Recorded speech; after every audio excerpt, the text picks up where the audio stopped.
Hey, Brandon. And Dave. Here at Eden Valley Farms. Just going to give you guys a quick little video and some information on why we think you should buy Eden Valley Farms. And the number one reason is we're a manufacturer. And so we manufacture this food ourselves. Many of you who have seen some of the other videos have seen like kind of the story, what I experienced with going down to my cold cellar and having a bunch of bad food. And so we manufacture our own stuff here in Utah County. And we cut out all the middlemen. So our ingredients and our packaging and those types of things are probably 3 to 4 times more expensive than a lot of our competition. And in order to do that, we've got to keep our overhead and our expenses low. We're an all-cash business, so we don't have debt and a lot of overhead. So that enables us to pass that product price on to you guys for a cheaper price.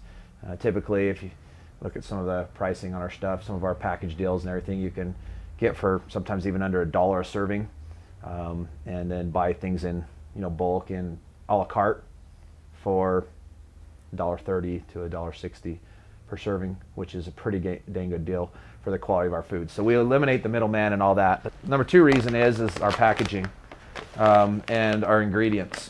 And Dave will cover over the packaging here in just a minute, but like our ingredients, you can pronounce everything that's on the label. If you look here, it's a baked potato soup.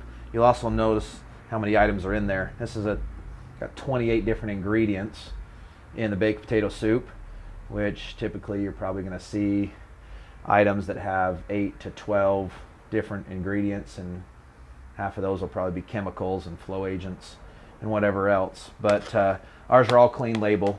You're not going to find hydrogenated oils. You're not going to find hydrolyzed syrups, shortenings, artificial colors, lakes, red 40s, yellow 5s, yellow 6s, any of those artificial colors that have been known to cause ADHD and cancer and you name it, all those types of problems. So you can see it, touch it, smell it, feel it, nitro pack, whatever. Yeah, the bag alone is, so one thing that's going to keep food to last as long as possible, there's a few things. One is moisture content, the other one is oxygen levels. So there's a lot of people out there that say, they just write on their website somewhere, they say nitrogen flush, and they check the little box, and they say you can feel good that you got good packaging, nitrogen flush. But you go to their facility, no nitrogen flush machine. Okay, you can't just magically do it. You have to have the equipment that will do it. They don't have it. So we do. Nitrogen, what nitrogen does is get the oxygen level down, the residual content of oxygen Puffed up down to a minimum. Our residual oxygen levels are between 0.7 and 1.2.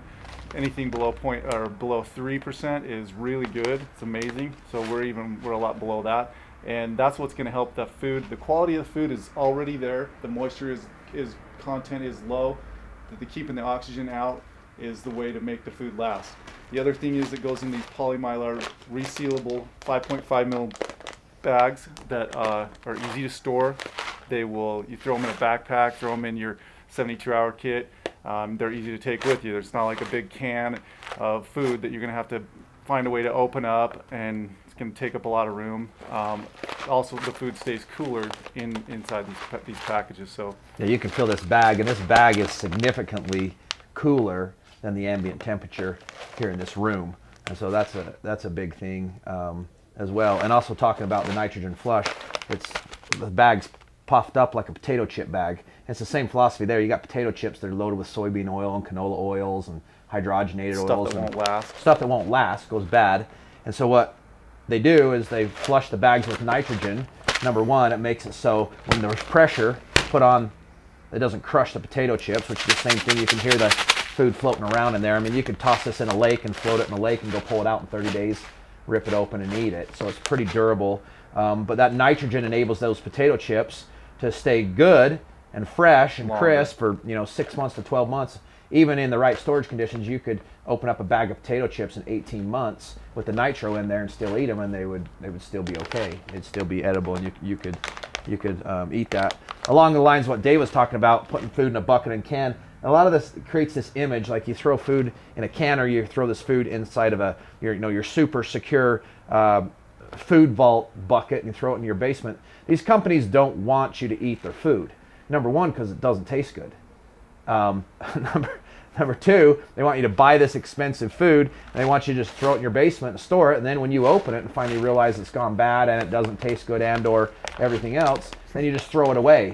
And it's not like you're going to get a refund or, you know, a bonus or something for doing that. We encourage people to take the food home, eat it every day.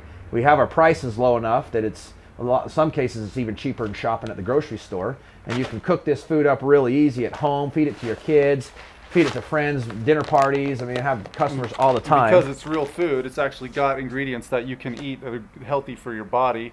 No soy, hydrogenated soy oils, stuff like that are going to make your kids TVP. sick, and then it's not healthy. So yeah, feed it. You can actually eat it every day, and you're not going to get sick, which is another thing to consider when you're going to go get food storage that you think you might have to live on for a long period of time.